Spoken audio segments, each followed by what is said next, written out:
Selamat pagi teman-teman semua, perkenalkan saya Felicia Agatha. Pada kesempatan kali ini saya akan menjelaskan mengenai uji moderasi dan uji mediasi yang akan saya contohkan di stata nanti. Jadi, untuk uji mediasi, saya akan menguji pengaruh profitabilitas terhadap firm value dengan leverage sebagai mediasi pada perusahaan sektor energi dengan subsektor gas and oil pada 2020 sampai 2024. Jadi di sini saya udah ada data mentahnya. Jadi X-nya itu dianggap sebagai profitabilitas dengan proxy ROA, Y-nya itu adalah firm value yang diproksikan dengan Tobin-Skew, dan variabel mediasinya adalah leverage yang diproksikan dengan DAR. Jadi yang pertama, kita buka statanya terlebih dahulu, kita pindahkan data mentah mediasi kita tadi ke stata. Kita masukkan ke data editor datanya, read first row as variable names. Untuk mediasi, langkah pertama yang harus kita lakukan yaitu kita meregresikan X ke Y untuk mengestimasikan jalur C atau disebut juga dengan total efek gitu. Jadi kita rek dulu, regresikan Y ke X. Oke, jadi di sini p-value-nya 0,5408 ya. Kita lanjut dulu, kita uji normalitas dengan predicrest, R, lalu kita SK test res. Oke, di sini SKT stressnya 0, yang artinya eh, errornya itu masih belum terdistribusi normal gitu. Karena masih di bawah 0,05. Karena di sini errornya masih belum berdistribusi dengan normal, berarti masih banyak tuyul-tuyul yang harus kita hapus gitu. Jadi kita grab box. Oke, di sini sudah terlihat outlier-outlier apa. Jadi kita lihat di sini.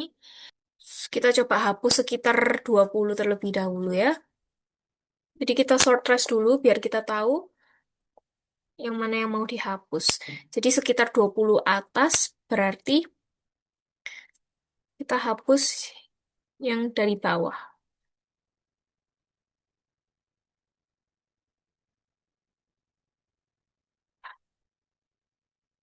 Terus restnya jangan lupa kita hapus juga.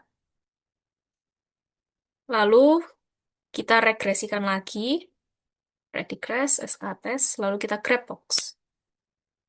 Oke, jadi di sini masih ada ya sekitar, coba kita hapus 10 atas dan 4 bawah.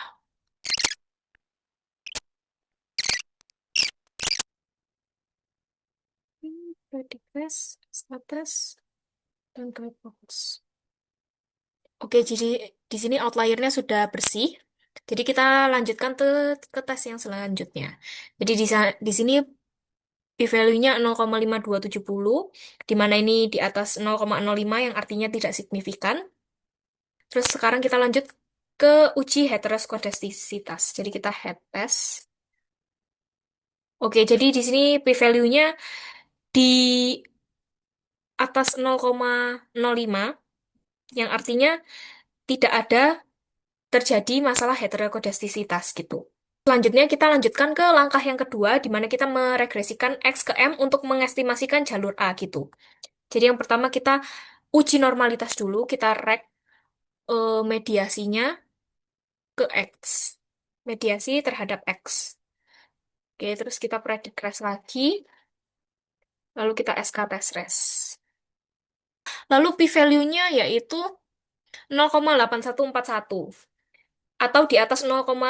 Jadi yang artinya tidak signifikan. Nah, jika langkah satu dan langkah 2 sudah terbukti tidak signifikan, maka peneliti wajib menghentikan penelitian tersebut karena artinya tidak ada pengaruh mediasi, tidak ada pengaruh mediasi leverage untuk memediasi ROA terhadap firm value gitu. Jadi peneliti harus berhenti. Namun untuk penjelasan lebih lanjut, saya akan tetap lanjutkan untuk menjelaskan sampai step yang terakhir gitu. Kita lanjutkan dulu head test-nya. Di sini head test-nya di bawah 0,05 artinya terjadi masalah heteroskedastisitas gitu. Maka kita gunakan robust standard error gitu. Jadi eh rek ini kita VCE robust. Oke. Lalu selanjutnya langkah ketiga. Nah, langkah ketiga ini dilakukan apabila langkah pertama atau langkah kedua itu signifikan gitu. Namun, data yang saya miliki itu langkah pertama dan keduanya itu tidak signifikan. Jadi makanya harus berhenti di situ. Namun saya tetap akan lanjutkan untuk penjelasan saja ya. Jadi untuk langkah ketiga ini harusnya kita meregresikan mediasi ke Y menggunakan variabel kontrol X gitu. Jadi yang pertama kita uji normalitas dulu, kita regresikan Y, X, dan mediasinya. Lalu kita predict rest lagi, lalu kita SK test rest.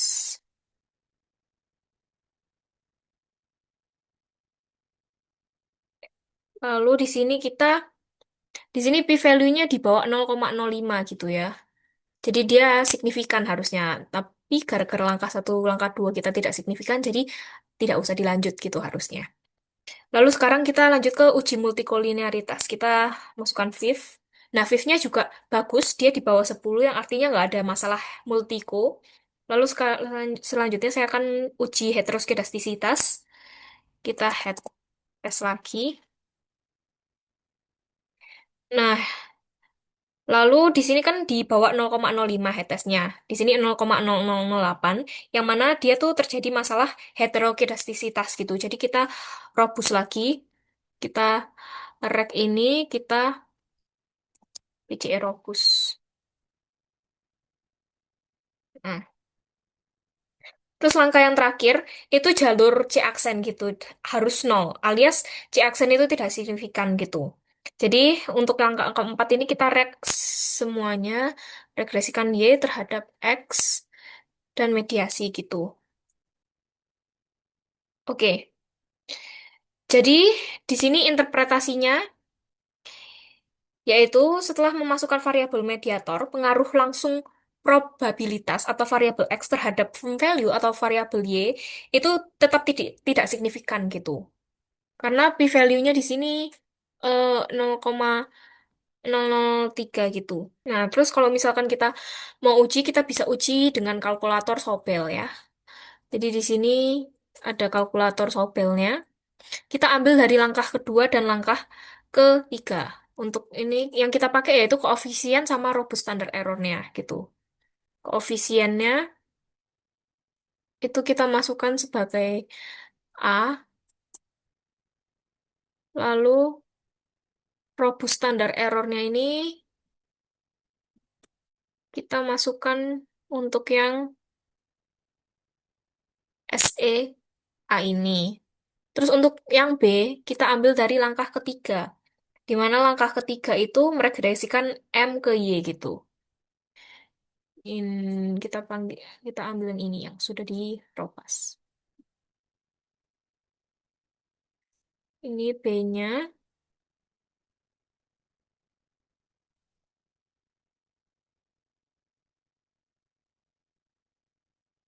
ini SEB-nya.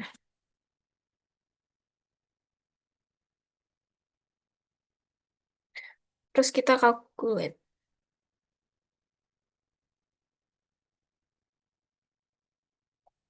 Nah, di sini hasilnya 0,16 atau di bawah 1,96 yang artinya dia tuh tidak lolos uji Sobel test gitu. Hasil uji Sobel test ini juga memperkuat hal ini dengan nilai minus 0,16 gitu yang artinya tidak signifikan gitu. Jadi oleh karena itu ini tuh dapat disimpulkan bahwa tidak terjadi efek mediasi atau no mediation meskipun eh, model ini mampu menjelaskan gitu. Oke, lalu selanjutnya saya akan tetap menjelaskan jika dia ada mediasi gitu. Kalau misalkan ada mediasi, kita bisa lanjut ke uji normalitas multivariat gitu. Jadi ini MV test, normality, X, Z, dan Y. Kita univariate stats. Nah, ini. Yang kita lihat itu hasil dua paling bawah gitu, Hans-Zirkler sama Dornick-Hansen gitu. Dornicknya itu kurang dari 0,05 gitu p-value-nya, yang artinya dia tidak lolos gitu. Terus Hans Zirkler-nya ini juga kurang dari 0,5, 0,05, yang artinya dia juga tidak lolos gitu.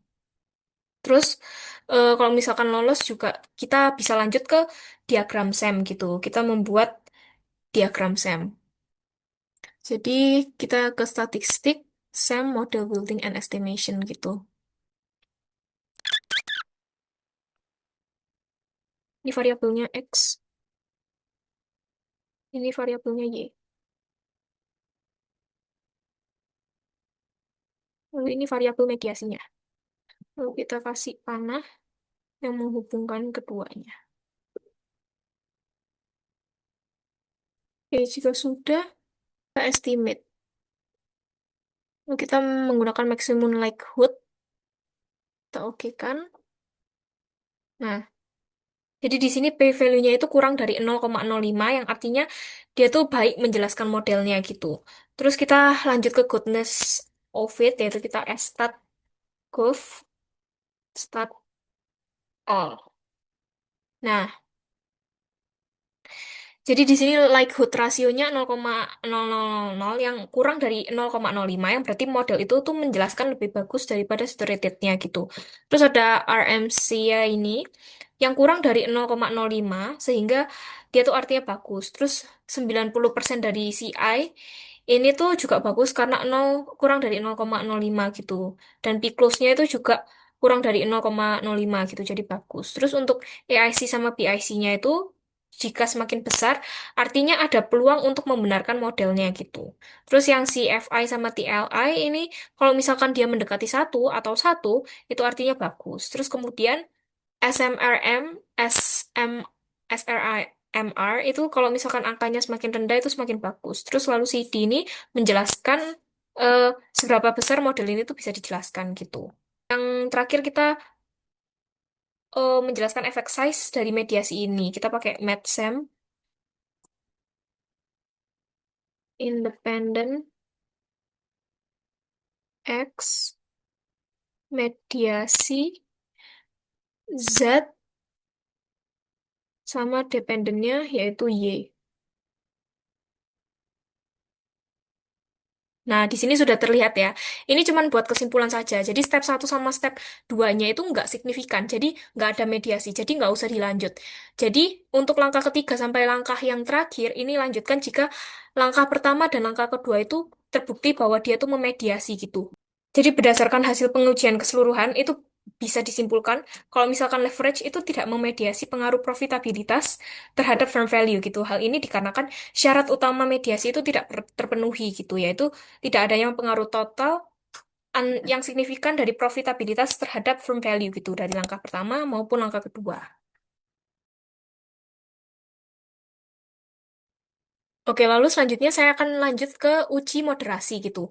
Jadi untuk uji moderasi, saya akan menguji pengaruh profitabilitas terhadap firm value dengan firm size sebagai moderasi pada perusahaan sektor energi dengan subsektor gas and oil 2020 sampai 2024. Jadi di sini X-nya adalah profitabilitas yang diproksikan dengan ROA, Y-nya ada firm value yang diproksikan dengan Tobin skew, dan moderasinya yaitu ada firm size gitu. Jadi kita copy dulu datanya, lalu kita masukkan di Stata. Treat first row as variable names gitu. Lalu yang langkah pertama yaitu kita uji asumsi klasik dulu, yaitu kita uji normalitasnya. Jadi kita regresikan Y terhadap X dan moderasinya. Terus kita predict res, R, terus kita SK test res. Oke, jadi di sini SK testnya masih di bawah 0,05, yang artinya dia belum berdistribusi secara normal gitu. Jadi kita hapus dulu tuyulnya atau outlier, red box stress. Kita coba hapus 15 di atas ya.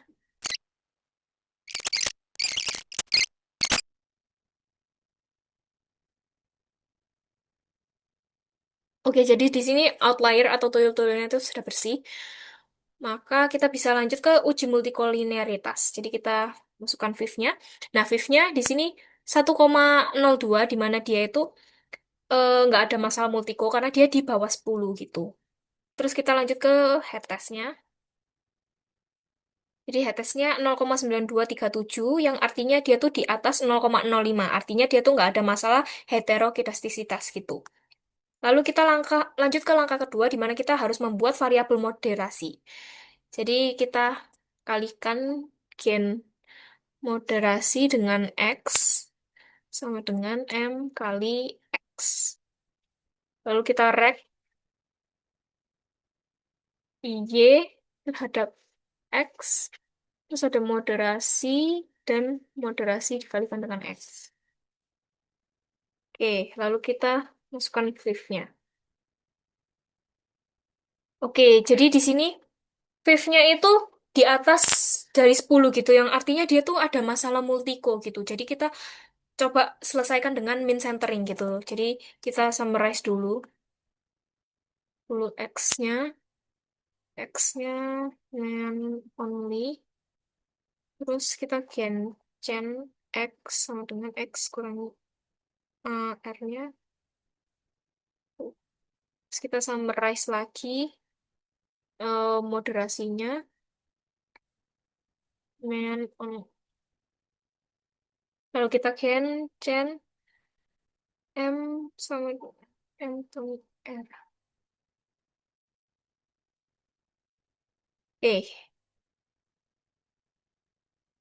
Lalu kita rek lagi, lalu kita fifth. Oke, fifth-nya masih belum berubah, masih di atas 10, di mana masih ada masalah multiko gitu. Nah, jadi kalau misalkan fifth-nya tidak memenuhi, walaupun sudah di min centering, yaitu yang kita bisa lakukan yaitu do nothing, atau kita tidak melakukan apa-apa sesuai dengan panduan yang ada di buku Gujarati gitu. Tuh, jadi intinya untuk masalah multiko antara ini tuh, nggak usah. Jadi setelah min centering hasil fifth-nya masih segini, maka kita bisa do nothing gitu, sesuai dengan yang ada di bukunya Gujarati. Lalu kita lanjut saja predict test, X, lalu kita SK test, p-value-nya sudah di atas 0,05. Terus kita head test lagi. Oke, jadi di sini head test p-value-nya itu 0,9265, yang artinya dia tuh di atas 0,05, yang berarti dia tuh nggak ada masalah hetero gitu. Jadi di sini hasilnya yaitu kita lihat p-value-nya. Jadi untuk p-value X ini ada 0,997 yang punya nilai signifikan karena dia tuh lebih dari 0,05 gitu. Yang berarti profitabilitas ini secara parsial nggak berpengaruh terhadap firm value gitu. Terus untuk efek firm size moderasi itu tuh punya nilai signifikan juga karena dia di atas 0,05 gitu. Yaitu dia 0,163, di mana dia tuh berarti ukuran perusahaan itu secara parsial juga tidak berpengaruh terhadap firm value gitu. Terus untuk efek moderasi, variabel interaksi itu punya nilai signifikan juga, di mana dia tuh 0,993, di mana dia tuh lebih dari 0,05, yang artinya hal ini tuh menunjukkan bahwa firm size itu nggak mampu memoderasi untuk hubungan antara profitabilitas terhadap firm value di sektor energi yang saya teliti gitu. Jadi kesimpulannya untuk mediasi, mediasinya juga tidak ada, dan moderasi juga dia tidak mampu memoderasi model ini dengan baik gitu. Sekian uji moderasi dan uji mediasi yang saya lakukan. Semoga video ini berguna, dan terima kasih.